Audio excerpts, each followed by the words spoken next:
Olá, hoje a gente vai mergulhar num artigo que está dando o que falar lá do site Era of Light. Tem uma alegação bem bombástica, né? Diz que a Suprema Corte dos Estados Unidos decidiu que o dano das vacinas de mRNA é tipo irreversível. E mais ainda, que por causa disso, o Código de Nuremberg foi reativado. Pois é, uma afirmação bem forte. E o artigo coloca isso como uma vitória, assim, gigantesca do Robert F. Kennedy Jr., uma vitória contra as grandes farmacêuticas, né? Cita Pfizer, Moderna, essas empresas. Exato. Então, a nossa missão aqui é desempacotar essas alegações principais, ver como essa fonte específica monta a narrativa dela, focar no que eles apresentam como fatos e as supostas consequências. Ok, vamos então desvendar isso aí. A história central que o artigo constrói é, muito impactante. Fala dessa suposta decisão da Suprema Corte como um marco, né? Declarando o dano do mRNA como irreversível. Irreversível, essa é a palavra-chave que eles usam. E aí coloca o Robert F. Kennedy Jr. bem no centro. O texto chama ele de guerreiro, sabe? Alguém que teria, superado censura, lobby, para conseguir essa vitória. Chegou a citar ele como secretário de Saúde e Serviços Humanos, o que é uma informação específica do texto. Aham. E tem mais, né? A questão do Código de Nuremberg. Isso. O artigo afirma que o código, aqueles princípios éticos para experimentação em humanos, lá de depois da Segunda Guerra, Sim. foi ressuscitado pela corte. Para quê? Para fundamentar processos criminais. Quer dizer, é bem sério. Muito sério. E como é que a fonte diz que isso se sustenta? O artigo fala em evidências. Aponta para depoimentos de médicos que teriam sido silenciados e de famílias de vítimas. Certo. Depoimentos. Que mais? Também mencionam supostos e-mails internos, relatórios, coisas que indicariam supressão de dados sobre eventos adversos e sobre a toxicidade da tal proteína spike. Entendi. E-mails, relatórios. Isso comporia a base da acusação segundo o artigo. Exatamente. E ainda falam de pagamentos de lobby, campanhas de mídia financiadas pela indústria para abafar tudo. A forma como eles ligam esses pontos é fundamental para a narrativa do artigo. Pois é. E se a gente olha para o lado, digamos, científico que a fonte apresenta, o foco é bem específico. O artigo alega que o mRNA não ficou só no local da injeção, sabe?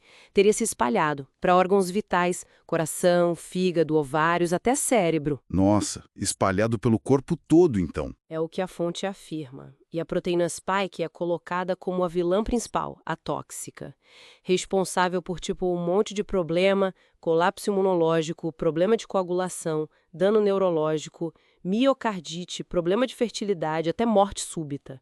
É crucial entender que é essa ciência, descrita sim pela fonte, que eles dizem ter baseado a decisão judicial. Entendi. É a base que eles apresentam para justificar a suposta decisão. E a partir daí, o artigo descreve um cenário assim, avassalador. Fala num colapso de credibilidade da Big Pharma, que isso mexeu com o mercado de ações e tudo.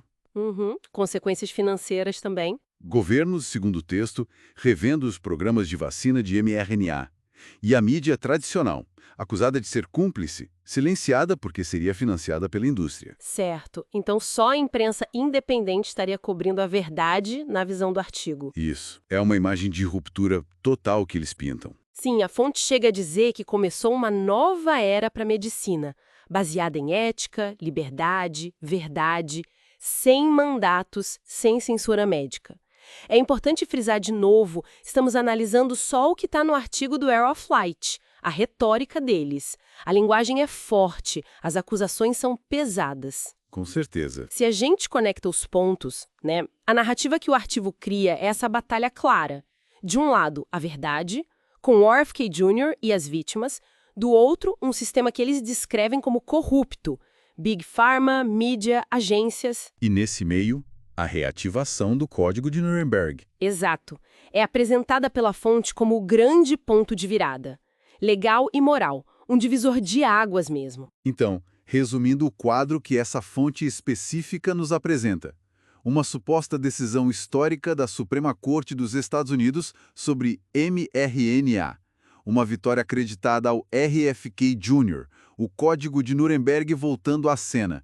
alegações de danos muito graves e, como resultado disso tudo, uma crise de confiança enorme na indústria farmacêutica e na mídia tradicional. É isso, né? Exatamente isso. E, bom, isso deixa a gente com uma reflexão final que vem diretamente dos temas do próprio artigo. A fonte desenha um cenário onde as instituições que a gente normalmente confia para ter informação, governo, indústria, mídia, são acusadas de falhar ou até de agir de má fé. Verdade. É uma acusação muito séria contra todo o sistema estabelecido. Pois é, e isso levanta uma questão importante que está implícita na própria narrativa que eles constroem. Como é que as pessoas podem, então, navegar por informações de saúde pública?